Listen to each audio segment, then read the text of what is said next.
Joshua 11.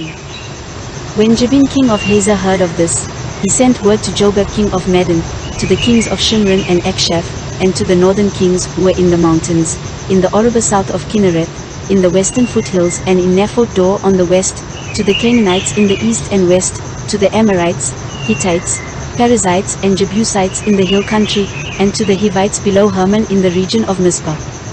They came out with all their troops and a large number of horses and chariots, a huge army, as numerous as the sand on the seashore.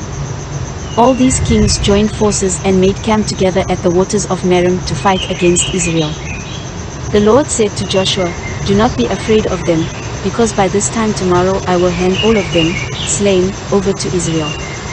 You are to hamstring their horses and burn their chariots." So Joshua and his whole army came against them suddenly at the waters of Merom and attacked them, and the Lord gave them into the hand of Israel. They defeated them and pursued them all the way to Greater Sidon, to Misrephoth-Maim, and to the valley of Mizpah on the east, until no survivors were left. Joshua did to them as the Lord had directed. He hamstrung their horses and burned their chariots. At that time Joshua turned back and captured Hazor and put its king to the sword. Hazor had been the head of all these kingdoms.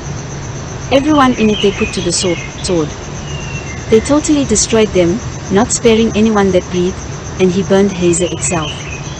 Joshua took all these royal cities and their kings and put them to the sword. He totally destroyed them, as Moses the servant of the Lord had commanded. Yet Israel did not burn any of the cities built on their mounds except Hazor, which Joshua burned. The Israelites carried off for themselves all the plunder and livestock of these cities, but all the people they put to the sword until they completely destroyed them, not sparing anyone that breathed. As the Lord commanded his servant Moses, so Moses commanded Joshua, and Joshua did it. He left nothing undone of all that the Lord commanded Moses.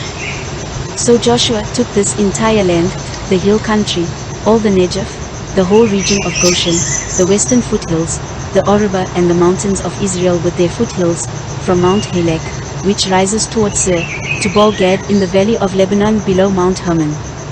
He captured all their kings and put them to death. Joshua waged war against all these kings for a long time. Except for the Hivites living in Gibeon, not one city made a treaty of peace with the Israelites, who took them all in battle. For it was the Lord himself who hardened their hearts to wage war against Israel, so that he might destroy them totally, exterminating them without mercy, as the Lord had commanded Moses. At that time Joshua went and destroyed the Anakites from the hill country, from Hebron, Debir and Anab, from all the hill country of Judah, and from all the hill country of Israel. Joshua totally destroyed them and their towns. No Anakites were left in Israelite territory, only in Gaza, Gath and Ashdod did any survive. So Joshua took the entire land, just as the Lord had directed Moses, and he gave it as an inheritance to Israel according to their tribal divisions. Then the land had rest from war.